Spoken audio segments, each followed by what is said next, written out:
We're about to overthink everything. How would the tourists feel to know that the government of Barbados don't care about the people? We're lucky that the rust apparently is not fatal. So I don't give a if it's fatal. The Overthinkers. But we also wanted to so we didn't even really get into the Trump and Hillary thing because we swerved off on racism and colorism and stuff like that. Into slavery, we went into how but actually that kind of ties nicely, back in too. And it goes nicely into independence. Independence is coming up. 50. Yes. 50-50, yeah. Woohoo. Yeah. Miss me with the woohoo bit. Okay. We're not woohooing. Neil not woohooing. Yeah, for various reasons, but a lot of people not woohooing. I hear a lot of people boycotting these celebrations. I am, They're not feeling it. They're not feeling it. I guess there's certain changes that people were hoping would have been made. Too much money being spent. Frondell quiet, not saying nothing. I don't know. Simple things like people in St. Joseph don't have water. We but on the south coast, we got sewage. Yeah, raw, that's a terrible untreated one. sewage. Why is it like that? Sewage, yeah. The road works as well too. They got a lot of flooding now that the rain started back. We just came out of a drought, which is a perfect time to fix anything that need fixing because the land gonna be nice and dry. So we now coming out of a drought and you seeing flooding in areas that never used to flood before. Yep. Yeah. But yet still we finding millions of dollars to put in a celebration. So with all the rain don't fall back at the reservoirs. How the water is work? That is how it really should work, right? So why people still got water? I don't know the technicalities of how the system works. Why are we shipping water in from Suriname, Claire? I know I've heard that the piping system needs to be changed. The piping system is really old and that in itself does take a lot of time. But the question is why were funds allocated into making this big, beautiful building when that was not a priority or it didn't seem like a priority? I mean, obviously I had to go through the board of directors or whoever makes these decisions. But their headquarters is lit, eh? That building look real good for truth. Don't even get me started on that building because a lot of money and resources went in that building that shouldn't have gone into it. But that's another topic for another time. Because they went from a little minuscule little 2x4 office area. Because the old Barbados Water Authority was small. Mm-hmm. So it did need a change. Granted, they needed a change. But I would figure you would double what you were working with. They went big. Mm-hmm. They went real nice big. With a view. Was it necessary? Probably not. But again, it comes down to... I mean, I don't want to get any politics part of it. It's just, I don't see why you should build a building that grandiose, right? And you're not providing the service that the building is supposed to be there for. Yeah. If you understand what I'm saying? And then skip forward to my Lou a little bit. Did you guys see that video where somebody was showing the tap finally came on? The water was brown like Mobby. Disgusting. It was really bad. It looked like mixed down Mobby. Put some sugar in that, make it work. I ain't know about that. No, but we're lucky that the rust apparently is not fatal. Yeah. So I don't give a shit if it's fatal. I ain't drinking it. I ain't bathing in it. I ain't doing nothing in it. It feel a little bit better because it did make me feel better. But at least I know that Flint water can't out through my faucets. You know what I mean? Like you could get water that straight up contaminated. Apparently, it's just rust. And you could boil it out and you can use it and that type of thing. Rust apparently is a natural source of iron as well. Shout out to nutrition. But this is the issue. The issue is that... Do we have iron deficiency anemia in Barbados? Maybe this was the solution, Nadia. Probably. Okay. We taking $7 million and allocating it to something that's called like celebrations. Mm-hmm. Yep. And bypassing priorities.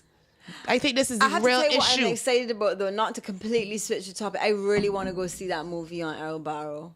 Oh yeah. It looks like a really good job has been done. Like shout out to the producers, the actors. I think that's Sean Field. Were you in that? Oh, okay. But you were one of the cameramen. Oh no. So you raise your hand for Peter. Peter. You were still too long. No, I really want to see, and I think that this is setting a good trend that we're actually documenting our history and bringing it to the forefront in new and modern ways. I'm so excited to see, and I'm excited to take Manassi to go see the soldiers marching. I know. Yeah. Really? I know. But I mean, Oh, you know that's another thing that's suffering too. Cadets. Do you remember when cadets used to be like a big and brownies, army and vibe guys. and thing? I see a little cadets gathering like 6 little frail boys like. Did they even look strong? Did they look like what? Like 2 all beef rotis or say? Back to that anemia point. What little rust in the water. But yeah, certain things are dwindling. Good, Certain things are dwindling. But again, too, you got a lot of infrastructure that crumbling. We touch on the water. They got a lot of other things that we could touch on. $240 million for a new airport. Anybody hear that one? Anybody hear that update? Yeah. With Grantley Adams? $240 million now. A lot now to refurbish and renovate Grantley Adams. Again, no. But somebody wrote an article. God, I know I should have wrote it down. Somebody wrote an article recently in the newspaper basically stating that they rationalized it was better to spend the money because this is the first on the airport because this is the first place that tourists are going to see. Again, versus QEH. Versus QEH Back hospital. And I'm like, wait, hold on. Are you really hearing what you're saying? That because tourists are slavery. Because tourists are coming to Barbados, it's better to invest the money in the airport first. But F the locals who might be suffering. Yeah. F the locals that have to go through the emergency. I've been to that emergency, the emergency ward like 3 or 4 times. I hope I just never, ever have to go again. Yeah. I'm not disrespecting the doctors who work hard or anything. And they're working really hard. Shout out to the staff. Hard as hell. Because you're working overtime. You're working against the current that life. An airport needs to take precedence over the health of your nation. Yeah. You know, like how overseas people is throwing up a protest for every little thing. You got the placards and thing. That's something that we should be doing when people at the arrivals, though. All these tourists and thing that we're impressing.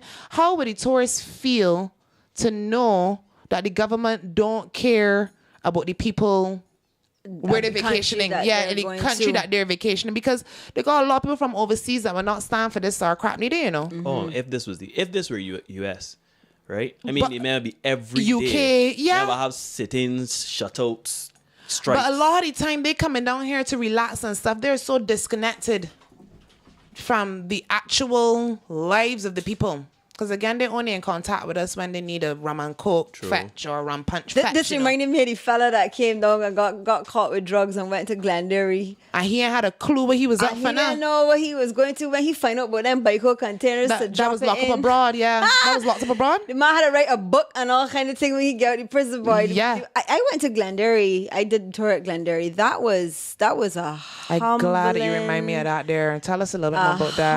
Humbling experience. I think what really hit home for me is, you heard that the prison was overcrowded, but to hear that something is overcrowded versus to feel what it must have been like to be overcrowded. I mean, the rooms were tiny. I think Glenderry was supposed to hold about 350 people, and they had over 1,000. Jeez. We saw one toilet at one end of the corridor and a bath at the other. And I'm just thinking... How could I ever imagine somebody in a room this size with at least 4 to 5 men in a cell? At least. And even what really struck me too was one of the guards who was doing the tour. He said, yes, we have some criminals in Barbados that do really awful things. He said, but a lot of the times, the majority of persons who came through the prisons, they just didn't have the right guidance when they were growing up. They're not hardened criminals, but they get treated like hardened criminals. So really and truly, they got a lot of people that gone up in there that just need a good course of rehabilitation. You want to try that word again? Rehabilitation. No, it's true. It's true. It was a very humbling experience, and seeing the gallows as well too, and it just. I think that I really hope that they actually put some money into that, and use it as part of our history, and keep it like a museum. Yeah. So let me ask a question, because you're not the first person that commented on the tour of Glenderry Prison. They had some people on IG and stuff like that putting up pics. So is this something that's ongoing? Is something how do I get more information about this? I think how they're did you find trying out about to. it? I mean, I only knew about the tours that were one-off for that particular weekend. But I think they're trying to look into investing in it as a potential area to do even like what do you call it, shows, music shows and concerts and fundraising events and the building. The architecture is very old as well too. They definitely should preserve that. They definitely should preserve that. I saw a couple friends of mine that went to you put up some pictures and stuff, but some others were actually like live chatting it on Facebook.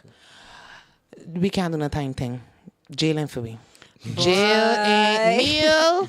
Keep your nose clean, Peter. But listen, keep your nose clean. I always made Jail it joke, right? ain't for we. But they look scary. Yeah, I always made really a joke, does. right? That if it wasn't for prison, especially the homosexuality in prison, I would be the baddest man in Barbados. But you know what? Prison ain't easy. It's not supposed to be easy. So I am a good church boy. No, it's really sober you up. Yeah. If you think that you're a tough guy. I think that we should do some of them scared straight programs in Barbados too. And round up a couple of them youth funny block and stuff and show them like what could be. Yeah, it's not a joke. It ain't a joke. Yeah, it's not a joke. And you have there was another topic. I straying real far, guys. So just keep up with me. I saw that there are places like Germany, Finland that are really revamping their educational systems. I've surely seen that there. For example, Finland, I don't think they're testing anymore. Yeah, I think they've done away with testing now. And Germany is encouraging vocational training more. They're actually paying more for people who have vocational based careers. Right, yeah. But this is something coming up a lot. Yeah, because it's being lost. They were saying, like, for example, with America, where people pushing for the kids to be academic and do you know doctor, what course I would lawyer, do? I want to go learn plumbing. Air conditioning. Yeah. Because they make some money, they're saying now that America will have a very serious issue between 5 to 10 years because there will be about 100 million academics. jobs that will be unfilled because nobody ain't doing vocations. Nobody ain't want to be a plumber. Nobody ain't want do no woodwork. Skills, like actually using your hands, like trade. Nobody ain't want to do that there no more. Everybody thinking that the computer way is the way. Like you got to be collar and tie and thing. And I think that's something that Barbados, like, listen to the people outside. Listen and look at what they're doing. I go learn to be a plumber. Because that is what's happening now. You got a lot of youths that plumber, pick up garbage, hammer in nails. You remember the pick up garbage? Oh, that was a hot subject, boy. That was a hot subject. But there's somewhere that garbage men were being paid real good, so much so that they afforded really good lives with their family. They do. But they're driving Benz and Beamers and things. And you can't become a garbage man just so certificate of character and thing. That you starting up a garbage company just so in certain countries. No, that area is well guarded. So like when you hear stuff like that, and then Germany, all these places looking up to farmers. Yeah, Italy. Farmers are like the G's. They're like the gods of Italy. Yeah, you ain't nobody if you ain't a farmer. My mom just came back from Italy and she said the food is absolutely amazing. She said the way they treat their farmers is being a farmer is better than being a doctor over there. Yeah. It's actually better than being a doctor. You think you could come out to Barbados and tell the youths that be a farmer, boy, that's a big one. No. They're not on that kind of scene. They with the gadgets, they with the phone, they with the, So what you're saying is that young people don't like hard work? I'm saying that the young people are misled to think that a successful pay comes from academics alone, like this structure. Right. Computer, crank a lot of hours in, then enter data entry, graphics, click.